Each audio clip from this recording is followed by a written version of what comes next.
Hello team, in this video we're going to talk about containers.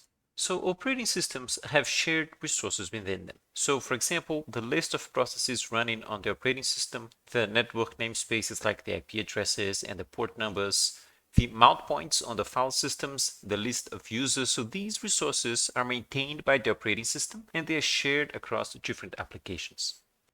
Operating systems do have mechanisms to isolate these resources and protect access from one application to resources that belong to another application, but the sharing intrinsically leaks information across applications. And this sharing of resources is what containers avoid. So containers don't share any resources with the operating system. Here we have the operating system with its resources like processes, the networks, IP addresses and ports, the mount points on the file system. And when we create a container, the operating system duplicates all of these data structures.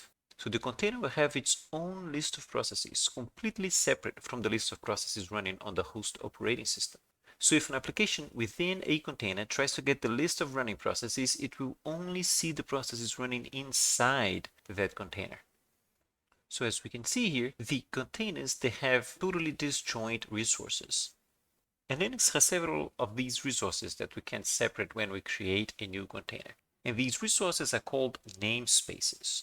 So Linux has a mount namespace. So the mount namespace is basically the file system, the files that are available within a container. We have the process namespace, which is the list of processes. We have the network namespace, where we have the network interfaces, the IP addresses, and the ports.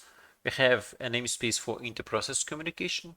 We have a namespace for users. So the users that exist within a container are totally separate from the users that exist in a second container.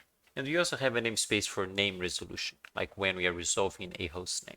And of course, Linux allows us to control the amount of resources that we allocate to each container. So each container can have a limit on the amount of memory that it can use, the amount of CPU that it can use, and we can also add bandwidth limits on its network interfaces.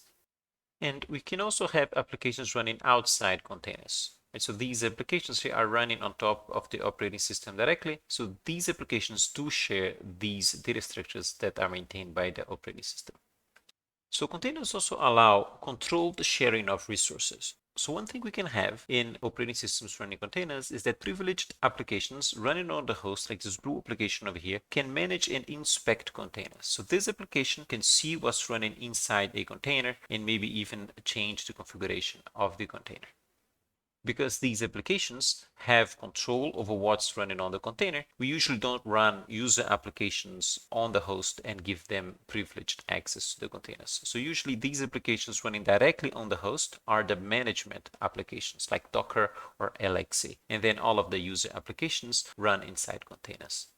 And containers can be configured to share some namespaces. So containers can share some resources. So here in this example, we have these two containers that have separate process, mount, and user namespaces, but the network namespace is shared between them. So it's like these two applications are on the same network because the network namespace is shared. So they're using the same IP address and they, might coordinate on which ports they're going to use.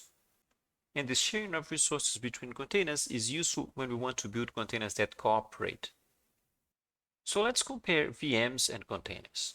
We've seen that virtual machines, they have slow boot and shoot down sequences because they have to boot a whole guest operating system when the virtual machine starts. And similarly, the operating system has to shut down when we want to shut down the virtual machine. In contrast, containers can start up very fast because it's like starting an application in an operating system. Virtual machines incur overhead because they run dedicated operating systems. And in a container, we don't have the operating system overhead. So we have a single operating system running on the server, and the amount of resources to duplicate is very small. We just duplicate some data structures that the operating system uses to manage resources. Virtual machines provide total isolation, so one virtual machine can't see what's going on with the other virtual machines. And containers are the same, but with the added flexibility that we can share resources between them. So we have fine-grained control of what's isolated and what's shared. And the main advantage of a virtual machine is that we have complete flexibility with what we want to run inside a virtual machine. So we can run a different operating system if we want. With containers, then the applications run on the host operating system directly, so it's only one operating system, which limits us. So just to talk a little bit more about this, containers running on an operating system use the operating system. So there's only one operating system on the machine. And this limits what we can do using containers. For example, we can't run Windows applications on Linux containers because Linux containers run Linux. It's not Windows. So if you want to run Windows applications on a Linux server, then we need to use virtual machines. Containers are insufficient for that. And also, application running in containers are limited to the functionalities provided by the operating system. So if an application depends on a functionality that's not available on the host operating system, then that application will fail. And the solution to this is to upgrade the operating system, like the kernel, so that the new kernel has the functionality that the application requires.